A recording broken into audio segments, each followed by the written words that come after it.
Dear students, in this video we are going to study the second lesson of class 10 supplementary reader, the thief story. The story is written by Ruskin Bond. Ruskin Bond is a world-known Indian author of British descent.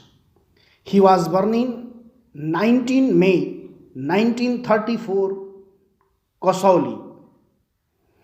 He got his education from Bishop Cotton School. He got Padma Bhushan and Padma Shri awards.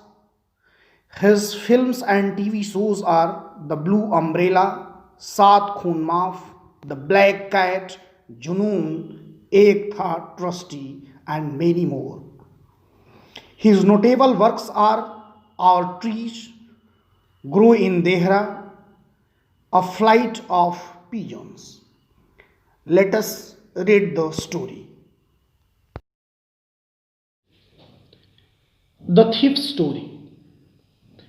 A young boy makes friends with Anil. Anil trusts him completely and employs him. Does the boy betray his trust? Betray karna, break karna. Read and find out. Who does I refer to in this story? What does he, a fairly successful hand at? What does he get from Anil in return for his work? These are the questions, students. We shall know their answer. I was still a thief when I met Anil, and now only 15. I was an experienced and fairly successful hand. At that time, Anil was watching a wrestling match when I approached him. He was about 25, a tall, lean fellow, and he looked easygoing, kind, and simple enough for my purpose. Anil was lean fellow. He looked easygoing, he was kind-hearted, and he was so simple that I was confident I could cheat him. I could theft him. I could rob him. Because it is all for me, it was always an easy task to rob a simple man. I hadn't as much luck of late and thought I might be able to get into the young man's confidence. I started the dialogue with Anil. I flattered. I said, "You look a bit of wrestler yourself." I know a little flattery helps in making friends. Anil replied that I also look a bit of wrestler. Listening to it, I put off for a moment because at that time I was rather thin. With modesty, I said, "I do wrestle a bit." Anil asked me my name. I lied, Hari Singh. I took a new name every month to keep myself ahead of police and my former employees. After this introduction, Anil talked about the well-oiled wrestlers, prominent wrestlers who were grunting, lifting, and throwing each other about. I didn't have much to say. Anil walked away. I followed Anil cautiously. He greeted me hello again. I gave him my most appealing smile. I said, "I want to work for you." Anil replied, "But she can't pay me." I thought that over for a minute. Perhaps I had misjudged my man. He asked if I could. I asked Anil if he could feed me. In return, Anil also asked a question if I could cook. I lied again. I said, yes, I can cook for you. Anil said, if I can cook, then maybe he can feed me. Anil took me to his room over the Jamna sweet shop. Jamna sweet shop is in Delhi, and told me I could sleep on the balcony. But the meal I cooked that night must have been terrible because Anil gave it to a stray dog and told me to be off. But I just hung around, smiling in my most appealing way, and he couldn't help laughing. Later, he patted me on the head and said, never mind. He would teach me to cook. He also taught me to write my name and said me he would soon teach me to write whole sentences and to add numbers. I was grateful to Anil. I knew that once I could write like an educated man, there would be no limit to what I could achieve. I wanted to be an educated man. That's why I wanted to know how to write, how to read. And it was what I was learning with Anil. I was willing to give fly colors to my soul. Anil was learning me the alphabets, how to write them, how to learn them, how to pronounce them. I wanted to read a book. It was quite pleasant working for Anil. He made tea in the morning and then would take me time buying the day's supplies. Usually, when I would go to market to buy day's supplies, I make a profit about a rupees every day. I think he knew I made a little money, but by this way. But Anil didn't seem to mind these things. Anil made money by fits and starts, by chance. He would borrow 1 week, lend the next. He kept worrying about his next check. But as soon as his check arrived, he would go out and celebrate. He was not a materialistic person. It seemed he wrote for magazines.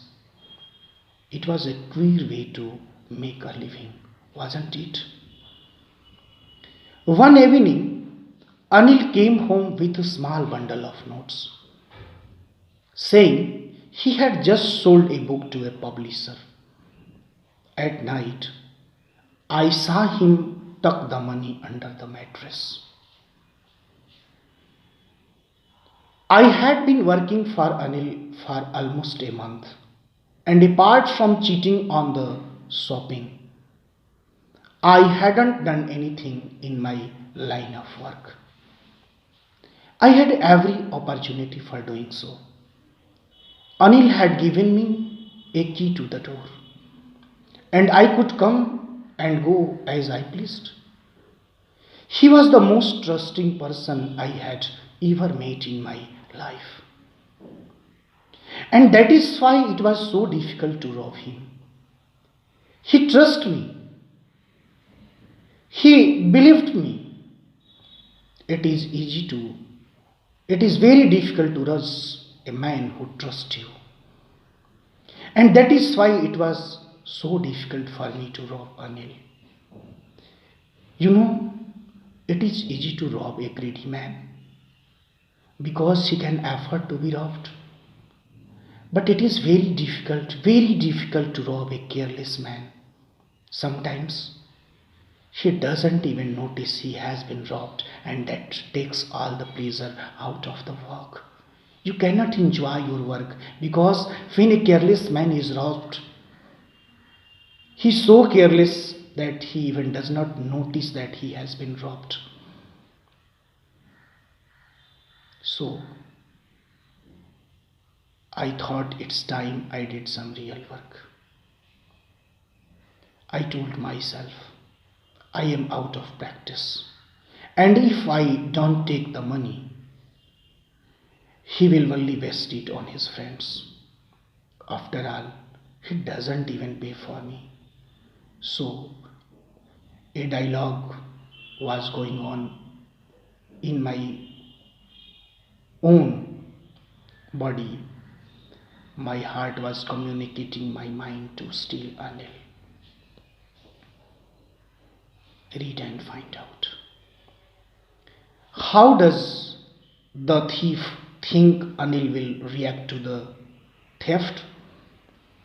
What does he say about the different reactions of people when they are robbed? Does Anil realize that he has been robbed or not? These are the questions we shall find out their answers in the coming text. Anil was asleep. I saw him tuck the money under the mattress. A beam of moonlight stepped over the balcony and fell on the bed. I sat up on the floor, considering the situation. If I took the money, I could catch the 10:30 express to Lucknow. Slipping out of the blanket, I crept up to bed. Anil was sleeping peacefully. His face was clean and there was no bits of anxiety and fear on his head. His head was unlined. Even I had most marks on my face than Anil. I was feared. Thou mine were most scarce.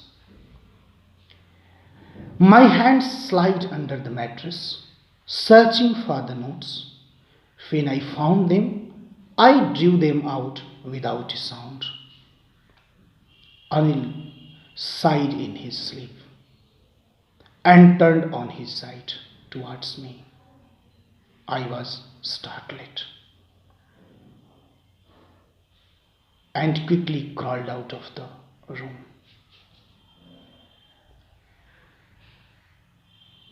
I was on the road now. I began to run. I had the notes at my waist, held there by the string of my pajamas.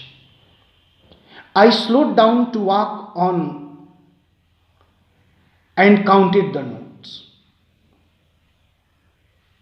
Total 600 rupees in 50 each. I could live like, and I'll reach Arab for a week or two. When I reached the station, I didn't stop at the ticket office. I had never bought a ticket in my life, but I dashed straight to the platform. The Lucknow Express was just moving out. The train has still to pick up speed, and I should have been able to jump into one of its compartments. But I hesitated. My legs didn't support my mind.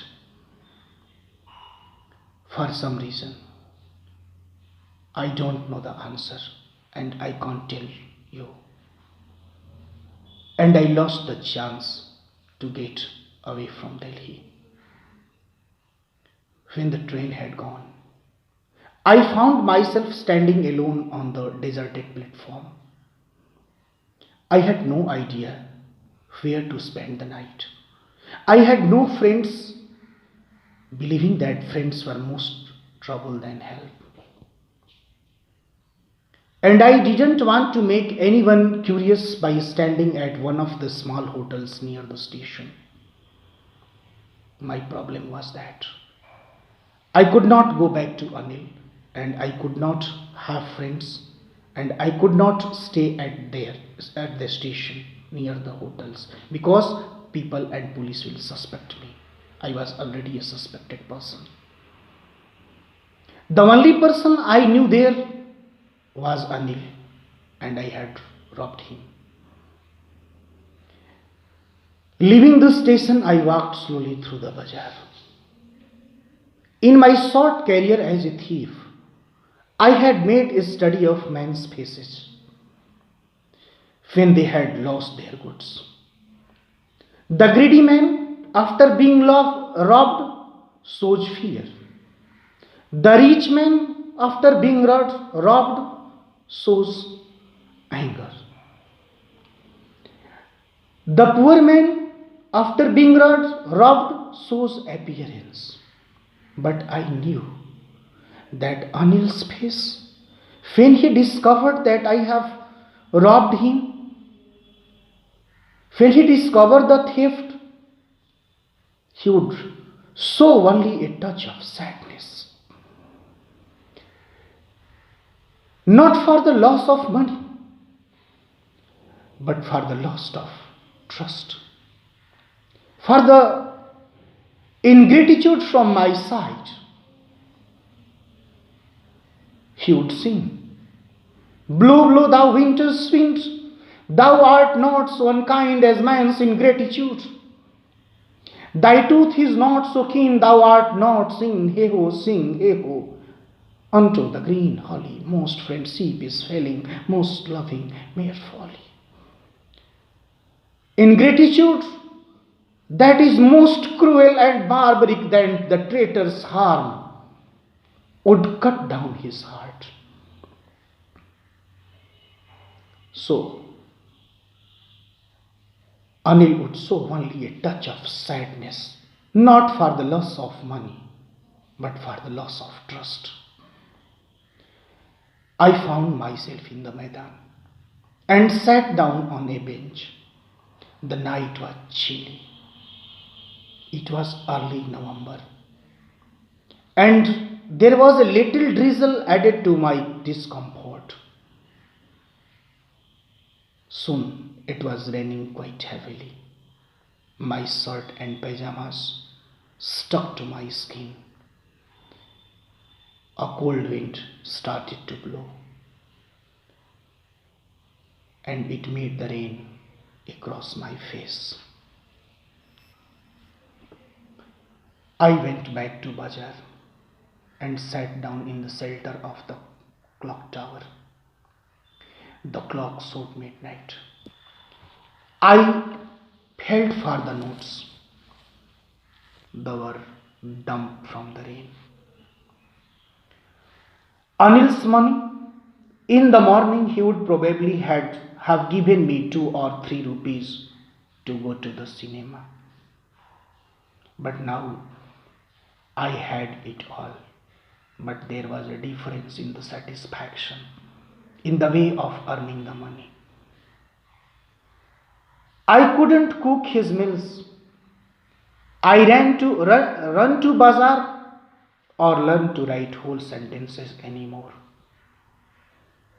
I thought, in the morning, if I had not stolen this money, Anil would certainly have given me 2 or 3 rupees.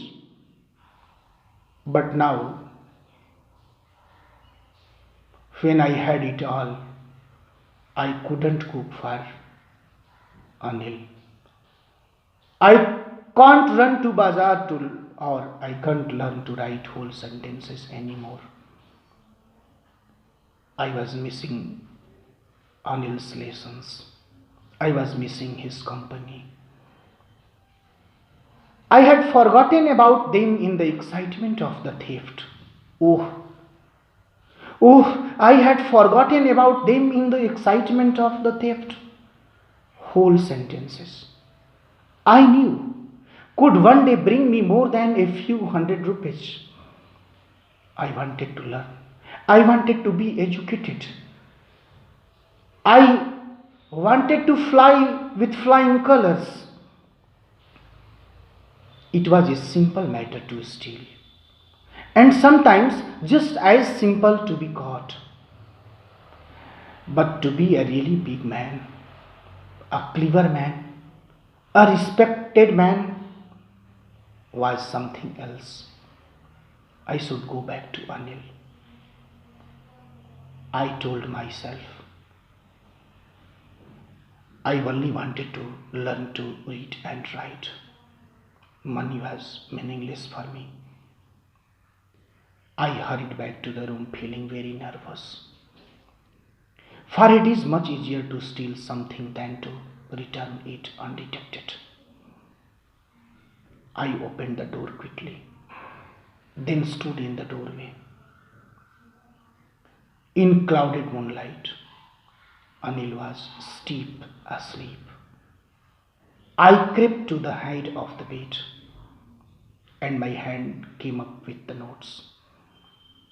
I felt his breath on my hand. I remained still for a minute. Then my hand found the edge of the mattress and slipped under it with the notes. I awoke late next morning to find that Anil had already made the tea.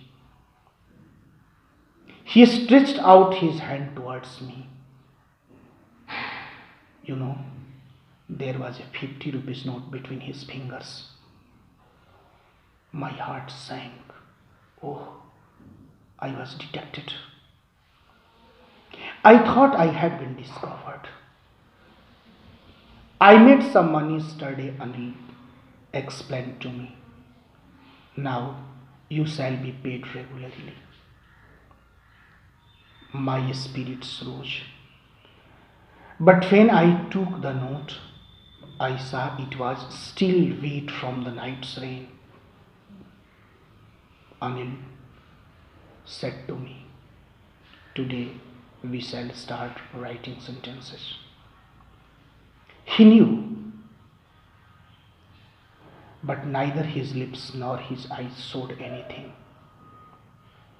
I smiled at Anil in my most appealing way, and the smile came by itself, without any effort. Thank you for listening to my story. Thank you.